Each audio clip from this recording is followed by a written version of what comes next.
আপনারা জানেন 24-এর ছাত্র জনতার অভ্যুত্থান ছিল এদেশের সকল পেশার মানুষের সম্মিলিত বিস্ফোরণ।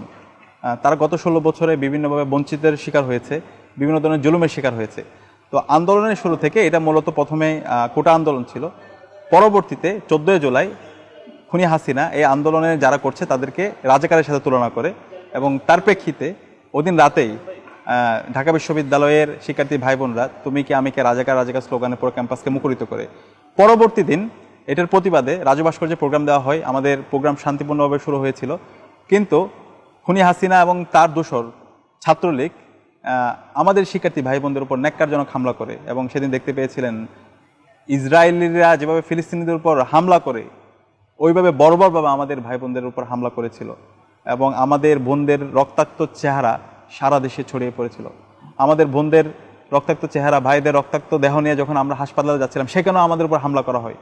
যখন আমরা এক্সরে রিপোর্ট করছিলাম হাসপাতালে, ঢাকা মেডিকেলে, সে জায়গায় আমাদের ভাই বোনদের উপর হামলা করে এবং ওই দিনে আমরা সিদ্ধান্ত নিই আমাদের এই আন্দোলন আমরা আর কোটার মধ্যে সীমাবদ্ধ রাখবো না। খুনি হাসিনার পতন নিশ্চিত না হওয়ার আগ পর্যন্ত আমরা আমাদের আন্দোলনকে চালিয়ে যাব এবং পরবর্তী দিন শহীদ মিনারে আমরা এটার প্রতিবাদে আমাদের কর্মসূচি ঘোষণা করি। একই সাথে সারা দেশে বিক্ষোভ কর্মসূচি ঘোষণা দেওয়া হয় এবং আপনারা দেখতে পেয়েছেন সেদিন শহীদ মিনারে লোকে লোকারণ্য হয়ে যায়। ঢাকার বিভিন্ন প্রান্ত থেকে মুক্তিকামী জনতা তারা একত্রিত হয় এবং প্রোগ্রাম যখন চলছিল সে সময় আমরা শুনতে পাই আমাদের আবু সাইদ রংপুরে শহীদ হয়েছে। আবু সাইদ এভাবে তার দুই হাতকে প্রসারিত করে সে বলছিল বুকের ভিতর অনেক ঝড়, বুক পেতেছি গুলি কর। এবং আমরা একই সাথে শুনতে পেয়েছি চট্টগ্রামে আমাদের ভাই ওয়াসিম শহীদ হয়েছে, চট্টগ্রামে শান্ত শহীদ হয়েছে। এভাবে সারা দেশে মোট 6 জন ভাই শহীদ হয়েছে এবং আমরা সেই প্রোগ্রামে আমরা শপথবদ্ধ হই এই শহীদের বদলা না নেওয়ার আগ পর্যন্ত, খুনি হাসিনার পতন নিশ্চিত না করার আগ পর্যন্ত আমরা আমাদের আন্দোলনকে চালিয়ে যাব।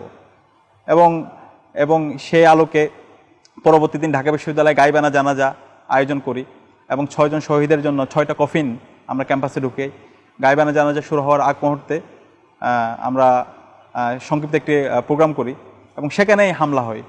পরবর্তী ওই দিনেই ঢাকা বিশ্ববিদ্যালয়ে ক্যাম্পাস বন্ধ ঘোষণা করে। তো যে ক্যাম্পাস থেকে আন্দোলনটা শুরু হয়েছে সেই ক্যাম্পাসেই বন্ধ ঘোষণা করছে। পরবর্তীতে এখন আমরা চিন্তা করলাম কীভাবে আন্দোলনটাকে সারা দেশব্যাপী ছড়িয়ে দেওয়া যায়। সে আলোকে সমন্বয়ক, বিভিন্ন রাজনৈতিক সংগঠনের নেতৃবৃন্দ, বাকি যারা অংশীজন আছে আমরা তাদের সাথে আলাপ করি। সে আলোকে আমরা সিদ্ধান্ত নিই এই আন্দোলনটাকে আমরা এখন ঢাকা পার্শ্ববর্তী জেলাসহ সারা দেশে আমরা ছড়াই দিব এবং প্রাইভেট ইউনিভার্সিটি যারা শিক্ষার্থী আছে আমরা তাদেরকে এঙ্গেজ করব। তো সে আলোকে আমরা সন্ধ্যায় মিটিং করেছিলাম। পরবর্তী দিন 18 জুলাই আমাদের প্রাইভেট ইউনিভার্সিটির ভাই বোনরা তাদের আবু সাইদের মতো করে তারা তাদের বুককে পেতে দিয়েছিল এবং প্রাইভেট ইউনিভার্সিটির ভাই বোনরা সেদিন যেই সাহস দেখিয়েছিল সেই সাহসের মাধ্যমে আমাদের এই আন্দোলনে নতুন মাত্রা যুক্ত করে। এবং এর মধ্যে আমরা শুনতে পাচ্ছিলাম সরকার বিভিন্ন ধরনের ষড়যন্ত্র করছিল।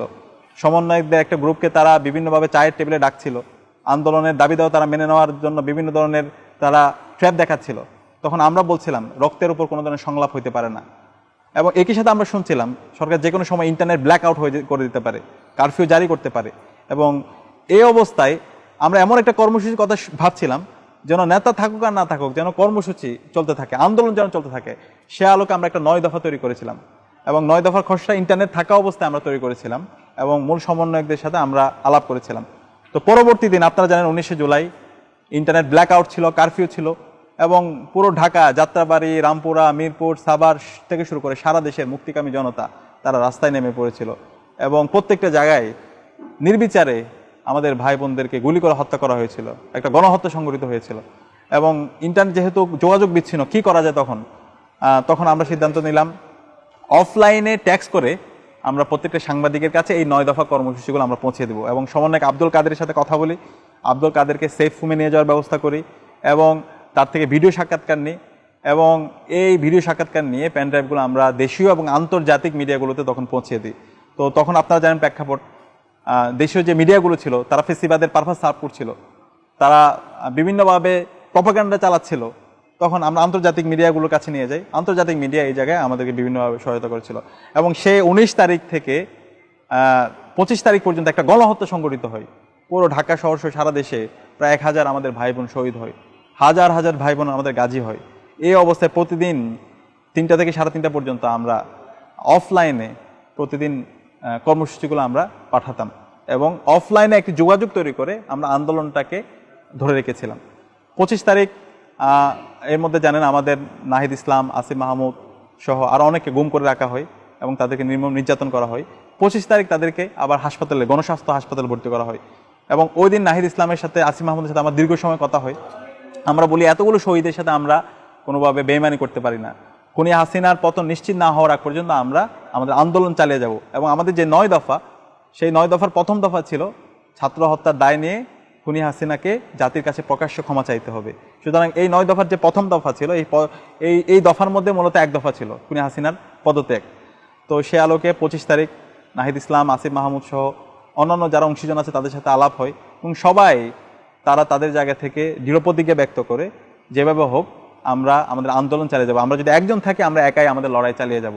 এবং ওই সময়ে পরবর্তীতে আমরা সেকেন্ড লেয়ারে যারা সমন্বয়ক ছিল তাদেরকে আমরা সেফ হোমের ব্যবস্থা করি এবং এই সেফ হোম ব্যবস্থা করার ক্ষেত্রে আমাদেরকে অনেকেই সহায়তা করে, সাংবাদিকরা সহায়তা করে, বিশেষ করে জুলকান্নান সায়ের ভাই, আল জাজিরার একজন ইনভেস্টিগেটিভ জার্নালিস্ট, উনি সহায়তা করেছিল। এবং দেশের বাইরে আমাদের অসংখ্য বন্ধুরা তখন আমাদেরকে সহায়তা করেছিল। এবং দ্বিতীয় লেয়ারে যারা সমন্বয়ক ছিল ওই সময় আব্দুল কাদের, মাহিন সরকার, রিফাত রশিদ, আব্দুল হান্নান মাসুদ, মুসাদ্দিক আলী ইবনে মোহাম্মদ, এবি জুবাইর সহ বাকি যারা ছিল, তারা যে সাহসী, তাদের সাহস দেখিয়েছিল যেটা পুরো জাতিকে আবার নতুনভাবে আশান্বিত করেছিল।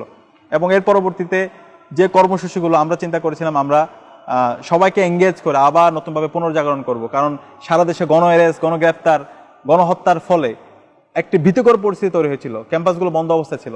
তখন আমরা চিন্তা করলাম আবার আমরা একটু হার্ড প্রোগ্রাম এবং একটু সফট প্রোগ্রাম এভাবে করে আমরা সবাইকে আবার এঙ্গেজ করব। তো সেই অনুযায়ী দেখতে পেয়েছেন আমরা পরবর্তী দিন হচ্ছে যে কর্মসূচি দিয়েছিলাম, সমন্বয়কদেরকে 24 ঘন্টার মধ্যে তাদেরকে ছেড়ে দিতে হবে। এর পাশাপাশি হচ্ছে চিত্রাঙ্কন, দেয়াল লিখন এবং লিফলেটের মাধ্যমে এটার হচ্ছে প্রতিবাদ জানানো। এই ধরনের আমরা অনেকগুলো কর্মসূচি দিয়েছিলাম। এবং সর্বশেষ আপনারা জানেন 2 তারিখ মূল সমন্বয়কদেরকে তাদেরকে হচ্ছে মুক্তি দেওয়া হয় এবং আবার হচ্ছে সকল সমন্বয়কদের সাথে আমরা আলাপ করি। এবং 3 তারিখ এক দফা ঘোষণা করা হয় এবং এক দফার মাধ্যমে দেশের আপামর ছাত্র জনতা তারা রাস্তায় নেমে পড়ে। এবং 4 তারিখ শাহবাগে আমরা অবস্থান করি এবং 5 তারিখ মার্চ টু ঢাকা কর্মসূচি ঘোষণা করা হয়। এবং সেদিন সারা দেশের ছাত্র জনতা তারা ঢাকা অভিমুখে রওনা হয়।